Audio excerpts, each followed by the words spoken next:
بسم اللہ الرحمن الرحیم، السلام علیکم۔ کشمیر لنک ڈیجیٹل سے میں ہوں جلال الدین مغل۔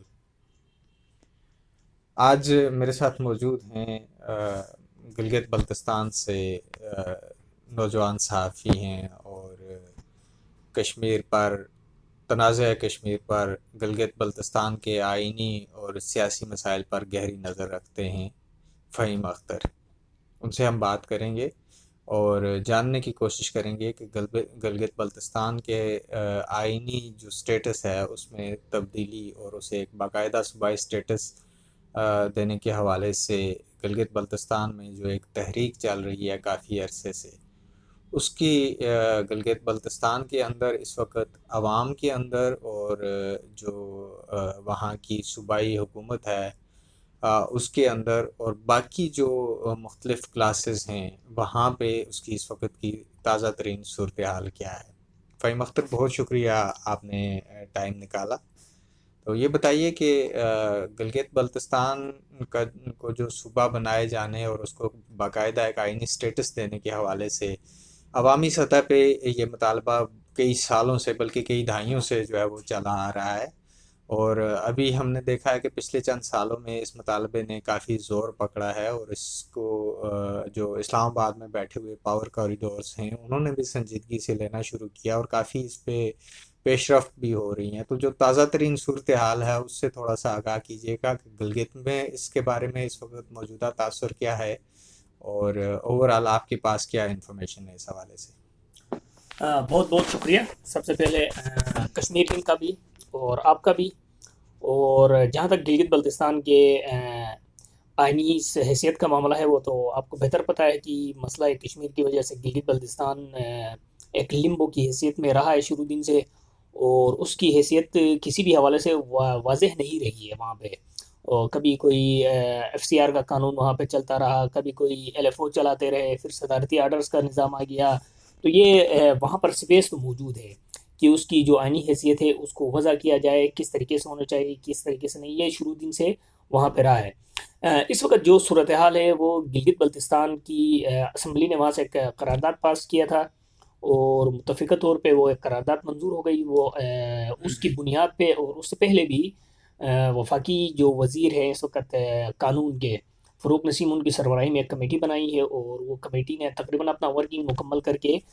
وزیر اعظم کو پیش کر دیا تھا، لیکن اس پہ تھوڑا سا جو اعتراض آ گیا یا پھر رکاوٹ آ گئی، وہ سینٹ میں نشستوں کے حوالے سے آ گئی۔ تو گلگت بلتستان کا یا ہمارے جو وزیر اعلیٰ وہاں پہ ریپرزینٹ کرتے رہتے ہیں، ان کا یہ خیال ہے کہ 2 یا 3 نشستیں دی گئی ہیں تو وہ ہمارے لیے ناکافی ہے، تو لہٰذا اس کو کم از کم 8 تک لے کر جائیں۔ شروع دن سے اس پر کافی چیزوں پر بحث رہی ہے، تو ابھی جس نتیجے پہ پہنچے وہ 8 نشستوں کا مطالبہ کر رہے ہیں۔ تو 8 نشستوں کے لیے انہوں نے یہ فیصلہ کیا ہے کہ گلگت بلتستان اسمبلی سے دوبارہ ایک قرارداد منظور ہوگی۔ تو ایکسپیکٹڈ یہ ہے کہ فروری کے 4 تاریخ سے گلگت بلتستان اسمبلی کا اجلاس بلایا گیا ہے، تو شاید اسی اجلاس میں اس کو پیش کریں گے اس قرارداد کو، اور پھر اس کو کچھ روز قبل وزیر اعلیٰ کے ساتھ ایک بریفنگ میں بھی وزیر اعلیٰ نے اس بات کا واضح اعلان کیا کہ فروری کا جو مہینہ ہوگا وہ عبوری صوبے کے حوالے سے یا آئینی حیثیت کے حوالے سے اہمیت کا حامل ہوگا اور اچھی خبر دیں گے۔ یہ اب تک کی وہاں تو کی یہ صورتحال ہے۔ فہیم، یہ بتائیے گا کہ جب گلگت بلتستان کو ایک باقاعدہ صوبائی سٹیٹس دینے کی بات ہوتی ہے تو گلگت بلتستان کے اندر سے بھی کچھ ایسی آوازیں اٹھتی ہیں کہ اس سے جو گلگت بلتستان کی ایک تاریخی اور ایک جو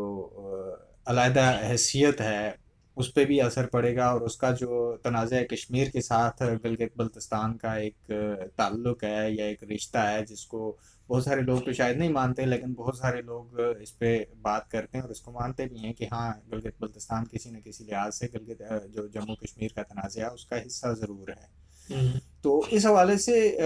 گلگت بلتستان کے اندر سے بھی ایسی آوازیں سننے کو ملتی ہیں کہ یہ صوبائی سٹیٹس جو ہے وہ اس کی آڑ میں شاید گلگت بلتستان کے ساتھ جو وعدے کیے جا رہے ہیں اس طرح کے وہ وعدے وفا نہیں ہوں گے، بلکہ یہ ایک جو ہے نا وہ ایک یہ سمجھ لیں کہ بھیڑ کی کھال میں چھپا بھیڑیا ثابت ہو سکتا ہے. تو یہ کون لوگ ہیں, کون سی آرگنائزیشنز ہیں, اور ان کا اس پہ کیا ان کو خدشات کیا ہیں؟ دیکھیں, جس وقت گلگت بلتستان کو صوبہ بنانے کی تحریک اور مطالبے کا بیج بویا جا رہا تھا, اس وقت بہت کم لوگ تھے جو مطلب صوبے کی مخالفت پہ سامنے آ گئے,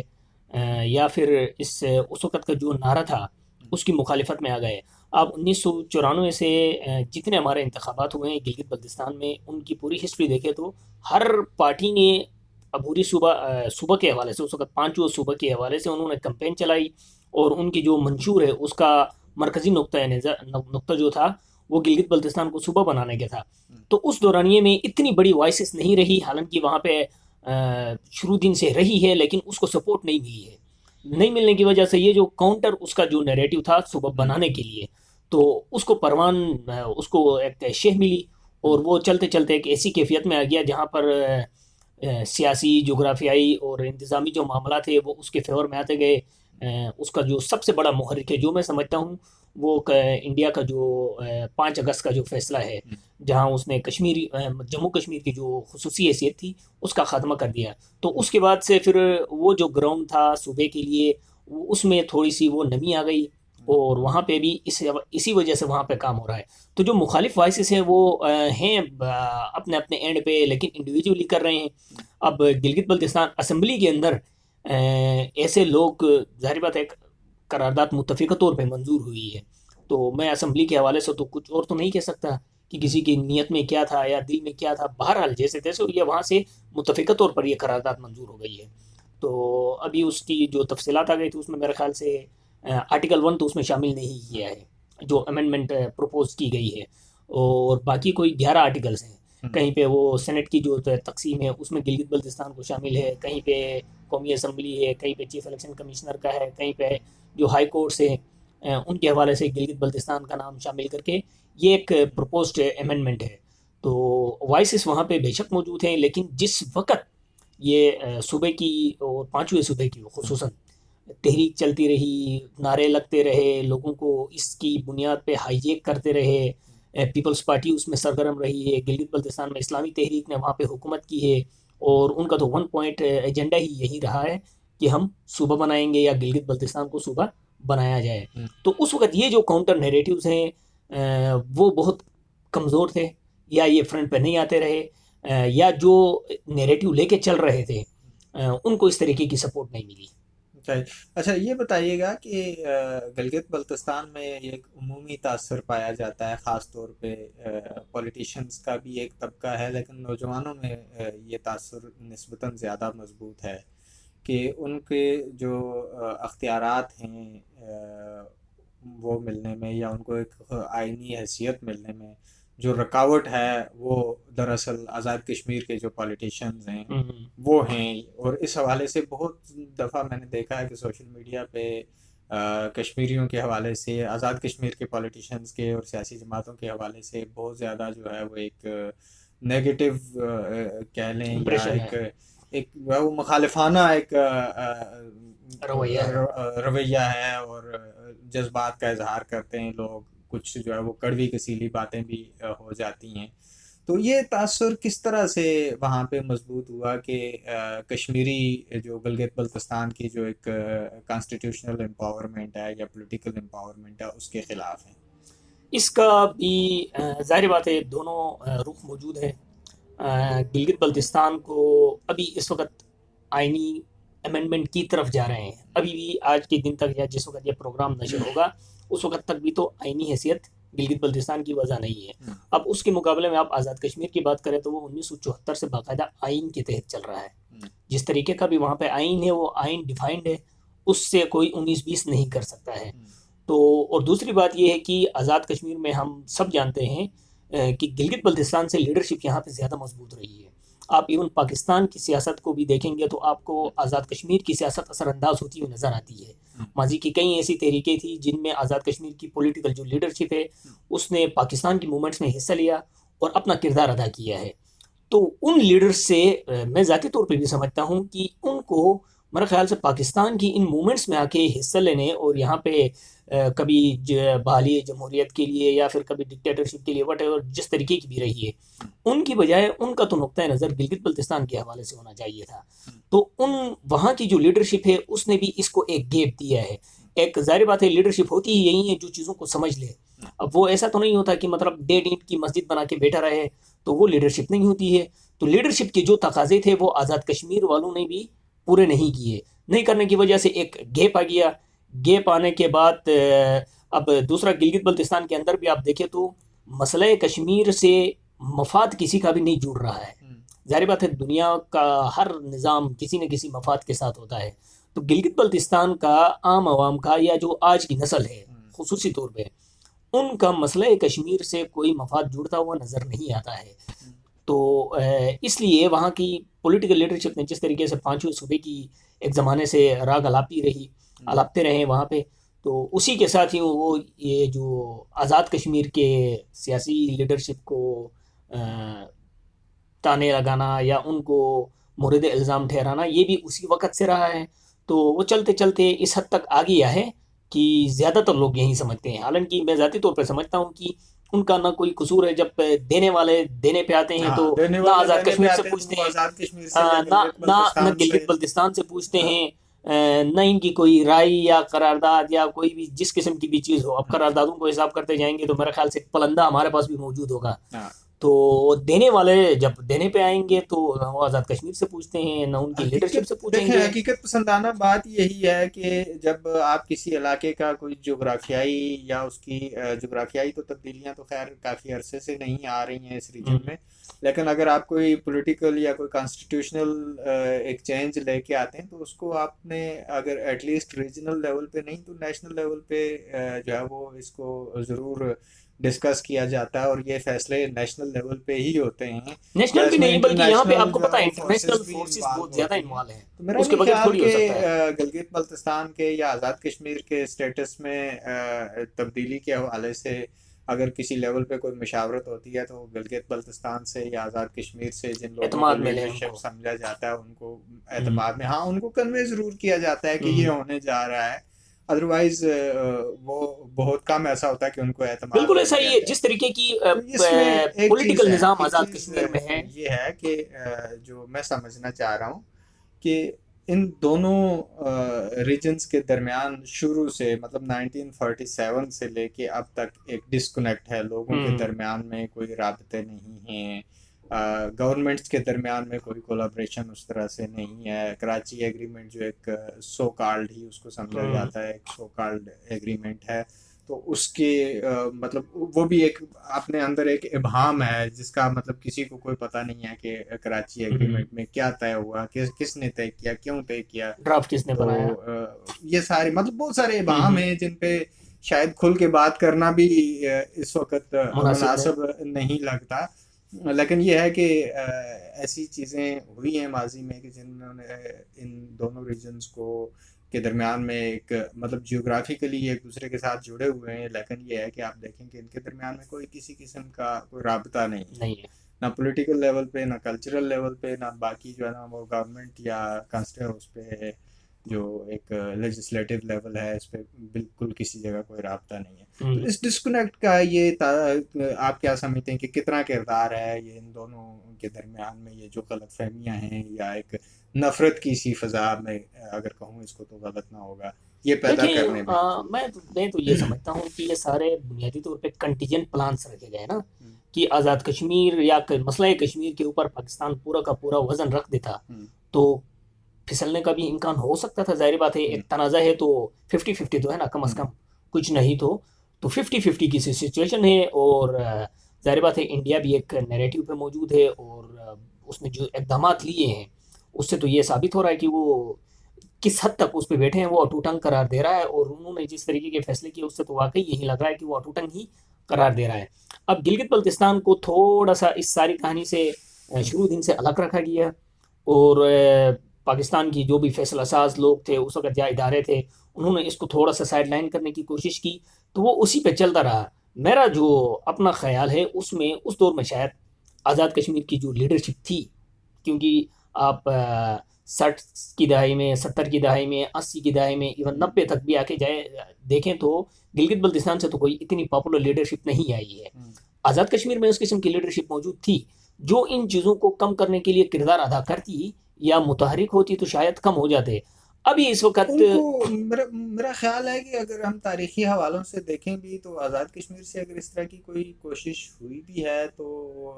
اس کو مطلب انکریج نہیں کیا گیا مختلف لیولز پہ. بس تو encourage- ایک چیز یہ ہے. دوسری چیز یہ ہے کہ اے جے کے میں ہمیشہ سے ایک یہ تاثر بھی رہا ہے کہ صرف جو قیادت ہے، جو پولیٹیکل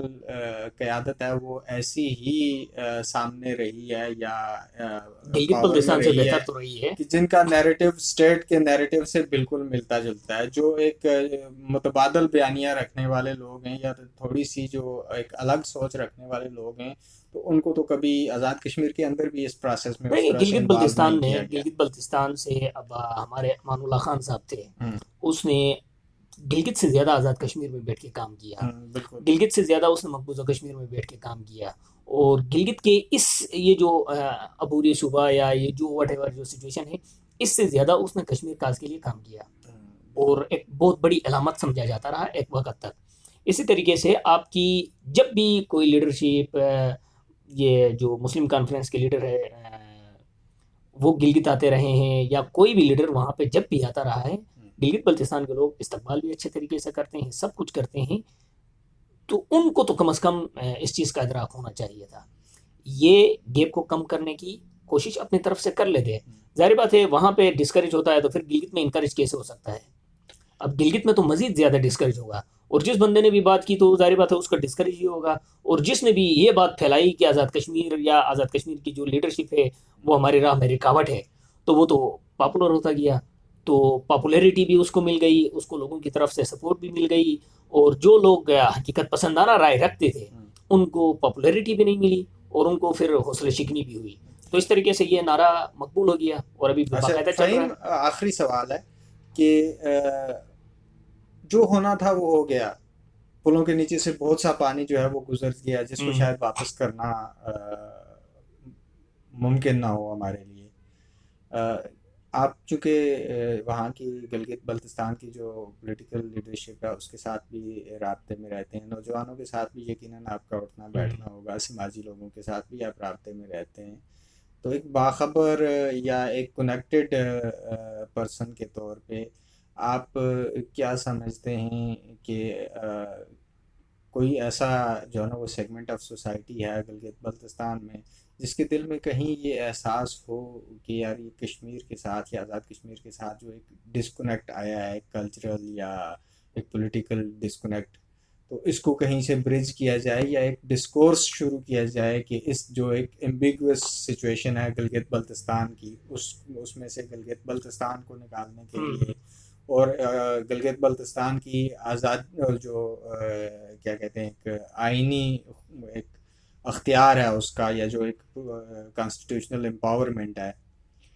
وہ اس کو فراہم کرنے کے لیے جو مختلف سٹیک ہولڈرز ہیں، ڈیفینیٹلی کشمیری بھی کسی نہ کسی، آزاد کشمیر کی جو گورنمنٹ ہے یا پولیٹیکل پارٹیز ہیں کسی نہ کسی سطح پہ تو وہ بھی اس میں سٹیک ہولڈر تو ہیں، تو ان کے ساتھ انگیج کرنے یا بات چیت سے اس مسئلے کو حل کرنے کے لیے کوئی کسی لیول پہ کوئی بات چیت چل رہی ہو. ابھی تو سچویشن یہ ہے نا کہ آپ کی جو بھی چیز ہوگی وہ بذریعہ اسلام آباد ہوگی. آپ کشمیر سے آئیں گے تو پہلے اسلام آباد کنیکٹ کریں گے اپنے آپ کو، وہاں سے پھر گلگت اپروول آ گئی تو آپ آئیں گے. پولیٹیکل لیڈرشپ کے لیول پہ میں بات کر رہا ہوں، یا گلگت سے بھی کوئی بندہ اسلام آباد کنیکٹ کرے گا، پہلے وہاں سے مظفر آباد آئے گا یا آزاد کشمیر کی طرف آئے گا. ابھی یہ چیزیں تو بہت ہیں، لیکن یہ طبقہ وہاں پہ بالکل موجود ہے جو سمجھتا ہے کہ کشمیر سے اس ساری کہانی سے گلگت بلتستان کو پیچھے رکھنے کی وجہ سے جی بی کا نقصان ہوا ہے، کہ بہت بڑا طبقہ وہاں پہ بہترین طریقے سے موجود ہے، لیکن پھر وہی بات ہے ان کے نیریٹو کو یا ان کی وائسز کو اس طریقے کی سپورٹ نہیں ملتی ہے. بالخصوص ہماری جو سیکنڈ جنریشن ہے، جو ہم سے بڑی جنریشن رہی ہے، وہ آج بھی چیزوں کو سمجھتے ہیں اور وہ یہی کہتے ہیں. پچھلے دنوں بھی ہمارا بہت ہی قومی شاعر قسم کے بندے ہیں وہاں پہ، وہ اپنی گفتگو میں انہوں نے یہی کہا کہ دل برداشتہ ہو چکا ہوں میں کہ ہمیں آزاد کشمیر سے اور اس سارے پروسیس سے ڈسٹینس میں رکھنے کی وجہ سے ہمیں جن مسائل کا سامنا کرنا پڑا. اب جی بی کی اسمبلی کی حالت بھی سب نے دیکھ لی ہے، آج بھی وہی ہے. جس طریقے کی وہاں پہ قانون سازی ہو سکتی ہے، مطلب یہ اختیارات نہیں، اس میں اختیارات کا جو ڈیولوشن ہے وہ نہیں ہو رہا ہے بنیادی طور پہ کسی بھی طریقے سے اس کو. اب ایون ہمارا یہ جو اس وقت جو چل رہا ہے، ہمارا اس وقت بھی تو گلگت بلتستان میں کوئی نظام نہیں ہے، لیکن جو لاسٹ ہمارے پاس اپروڈ نظام تھا وہ 2018 کا تھا. اس کے اندر دیے گئے کافی اختیارات آپ کو، جی بی اسمبلی کو با اختیار بنایا گیا، لیکن پھر بھی ایک صدارتی آرڈر کے تحت. تو صدارتی آرڈر کی کیا حیثیت ہے؟ آج عارف الوی تبدیل کرے وہ ختم ہو جائے گا. تو اس حوالے سے وہاں پر ایک طبقہ بالکل موجود ہے جو سمجھتا ہے کہ گلگت بلتستان کو مظفر آباد کے تھرو اسلام آباد لایا جا سکتا ہے، اور عبوری صوبہ بھی اتنا کوئی ڈینجرس نہیں ہے. میں اس چیز کو تھوڑا سا شاید آپ جو کہنا چاہ رہے ہیں میں اس کو اس طرح سے ایلیبریٹ کروں گا کہ مظفر آباد کے تھرو گلگت بلتستان کو اسلام آباد آنے کی ضرورت نہیں ہے. اسلام آباد مظفر آباد اور گلگت جو ہے وہ برابری کی لیول پہ بھی اسلام آباد آ سکتے ہیں اور ان کو آنا چاہیے. لیکن میرا جو کہنے کا مقصد ہے کہ اسلام آباد، مظفر آباد اور گلگت کے درمیان میں جو ایک ڈسکنیکٹ ہے، اگر وہ گورنمنٹ لیول پہ کہیں پہ برج نہیں ہو رہا تو کیوں اس کو، کیا ایسا ممکن نہیں ہے کہ اس کو ایک جو کہہ لیں آپ ٹریک ٹو ڈپلومیسی کہہ لیں، پبلک لیول پہ اس کو برج کرنے کی کوشش کی جائے؟ کیونکہ اب تو سوشل میڈیا نے اور ان چیزوں نے تو اس معاملے میں تو آپ کو پتہ ہے پبلک جو ہے وہ لے مین کی طرح ہے. ان کو جو سکھایا گیا، جو سمجھایا گیا وہیں چلے گا. آئین یا آئینی حقوق یا آئینی حیثیت کوئی بچوں کا کھیل تو نہیں ہے کہ ہر بندہ مطلب اٹھ کے اس پہ بات کر سکے. تو وہاں پر تو جس کو جو سمجھایا گیا، ایون آزاد کشمیر میں بھی یہی ہوگا کہ جس کو جو سکھایا گیا، جس کو جو سمجھایا گیا وہی بولا تھا. صرف یہ ہے کہ اس کو دیکھنا یہ ہے کہ مفادات میں علاقے کے لیے کتنا باثر ہو سکتا ہے، بہتر ہو سکتا ہے، اور ایون ریاست کے لیے کیا چیز بہتر ہو سکتی ہے. یہ پاکستان کے اپنے حق میں بھی، گلگت بلتستان کے حق میں بھی، اور آزاد کشمیر کے لیے بھی